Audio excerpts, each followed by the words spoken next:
ସତରେ ଅମିତାଭ ବଚ୍ଚନରେ ମୁଁ ତ ଜୟା ବାଦୁଡ଼ି ହେଇପାରିଲିନି। ଗୋଟେ କଥା ମନେ ରଖିଥିବ ତୁ ଏ ଦୁନିଆକୁ ଯେମିତି ଭାବୁଛୁ ଏ ଦୁନିଆଟା ଆତ୍ମ ସେମିତି ନୁହଁ। ଏଠି ଚୋର ଚାର ମୁଲକଦାର ମୋ ଦୁନିଆ କିଏ କି ମୋ ଦୁନିଆ ପା ମୋ ଖେଳି ଭଲ ବୁଝିବା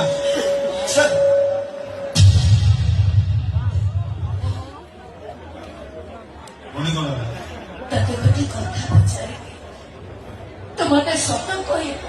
ପଚାରୁନ। ତୁ ଯଦି ମତେ ଏତେ ଭଲ ପାଉଛୁ, ତୋରି ଆଖି ସାମ୍ନାରେ ସେ ଅମଣିଷ ପଶୁଟା ମୋର ଏତେ ବଡ ସର୍ବନାଶ କରିଦେଲା। ତୁ ସେମିତି ଠିଆ ହେଇ ଦେଖୁଥିଲୁ, ତତେ କଣ କଷ୍ଟ ହଉନଥିଲା?